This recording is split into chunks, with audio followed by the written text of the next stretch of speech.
दवाइयों से काम चल जाता है और ऑपरेशन की अगर नौबत आती है तो कब आती है? हाँ, ये एक ऐसा क्वेश्चन है जो सबके मन में उठता है, क्या दवाइयों से ठीक हो सकते हैं या ऑपरेशन ही कराना पड़ेगा। देखिए, ये केस की सीवियरिटी पर डिपेंड करता है। जैसे हम अगर पाइल्स की बात करें तो पाइल्स को सीवियरिटी के अकॉर्डिंग 4 ग्रेड्स में डिवाइड किया गया है। जो फर्स्ट ग्रेड का पाइल्स होता है उसमें सिर्फ ब्लीडिंग होती है, कोई भी मांस या लंप जैसा स्ट्रक्चर बाहर नहीं निकलता है।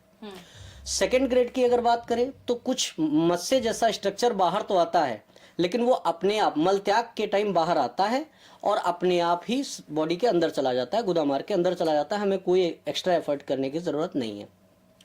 थर्ड ग्रेड की बात करें तो जब मलत्याग के लिए जाते हैं तो पाइल मस्से जैसा स्ट्रक्चर बाहर आता है, पाइल मास, लेकिन वो अपने आप अंदर नहीं जाता, उसको एक्स्ट्रा एफर्ट करके पुश करके अंदर करना पड़ता है। और जो फोर्थ ग्रेड का पाइल होता है उसमें पाइल मास बाहर आता है और बाहर ही रहता है, आपके एफर्ट के बावजूद भी वो अंदर नहीं जाता। तो अगर हम पाइल्स के फर्स्ट या सेकंड ग्रेड में हैं तो दवाओं से आसानी से काम चल जाता है, लेकिन अगर थर्ड या फोर्थ ग्रेड में है तो फिर उसको दवाओं से ठीक करना थोड़ा सा मुश्किल होता है।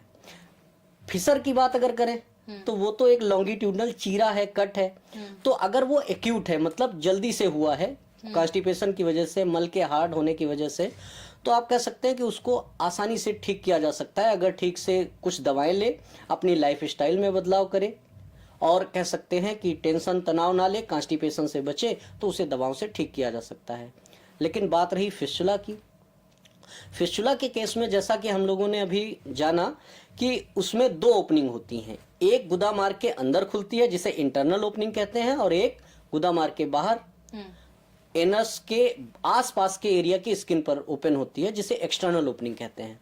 इसको दवाओं से ठीक करना बहुत मुश्किल है। उसका कारण ये होता है चूंकि ये एक सुरंग जैसा स्ट्रक्चर है, टनल लाइक स्ट्रक्चर है, तो जब भी मल त्याग के लिए जाते हैं तो इसमें कुछ मल के टुकड़े फंस जाते हैं, और जाएंगे तो फंसेंगे, और जाना भी हर दिन है।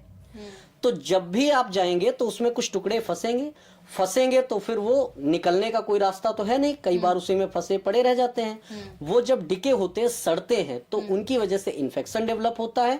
आप दवा खाएंगे तो एक्सटर्नल ओपनिंग तो कुछ टाइम के लिए लगेगी, ठीक हो गई, लेकिन इंटरनल लगातार मल त्याग के लिए जब भी जाएंगे तो टुकड़े फंसेंगे तो वो इन्फेक्शन लगातार होता है, तो उसको दवाओं से ठीक करना बहुत मुश्किल होता है।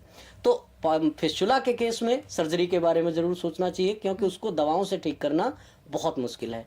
और अगर पाइल्स के थर्ड या फोर्थ ग्रेड में है तो भी सर्जरी की जरूरत पड़ती है, उसको दवाओं से मैनेज करना थोड़ा सा मुश्किल होता है।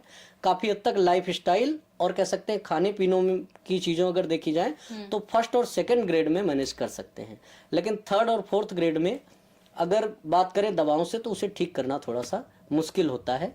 हालांकि नामुमकिन तो मेडिकल साइंस में कुछ भी नहीं होता, तो हो तो सकता है लेकिन थोड़ा सा मुश्किल होता है। बिल्कुल। ये क्षार सूत्र विधि क्या है, इसके बारे में बहुत सुना है जी। क्षार सूत्र विधि एक बहुत प्राचीन विधि है। हम ये कह सकते हैं कि आचार्य सुश्रुत ने इसका वर्णन किया है। ये गुदामार्ग से संबंधित बीमारियों में बहुत उपयोगी है। क्षार सूत्र विधि एक ऐसी विधि है जो प्राचीनतम होने के साथ साथ, कह सकते हैं प्राचीन तो है ही क्योंकि पुराने समय पे आचार्यों ने वर्णन किया है, प्राचीनतम होने के साथ काफी सरल भी है, काफी कह सकते हैं उपयोगी भी है, और इसमें किसी भी तरीके का चीरा या ब्लड ऐसा कुछ नहीं होता। इसको ब्लडलेस सर्जरी भी कहा जाता है क्योंकि ब्लड निकलता नहीं है। एक भी दिन छुट्टी लेने की जरूरत पेशेंट को होती नहीं, क्योंकि बेड रेस्ट जैसा इसमें कुछ नहीं होता। और पाइल्स हुआ या फिस्टुला हुआ, इनके केस में क्षार सूत्र थेरेपी जो है बहुत उपयोगी है।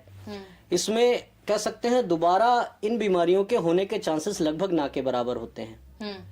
बाकी बहुत सारी थेरेपी हैं जो इन पर काम करती हैं और सक्सेस रेट उनका ठीक है, लेकिन कह सकते हैं कि क्षार सूत्र विधि में पाइल्स में, बवासीर में और फिस्टुला जो भगंदर, इसमें दोबारा होने के चांसेस लगभग ना के बराबर होते हैं। बहुत उपयोगी, प्राचीनतम, सरलतम और कह सकते हैं सक्सेसफुल ये थेरेपी है। Amazing!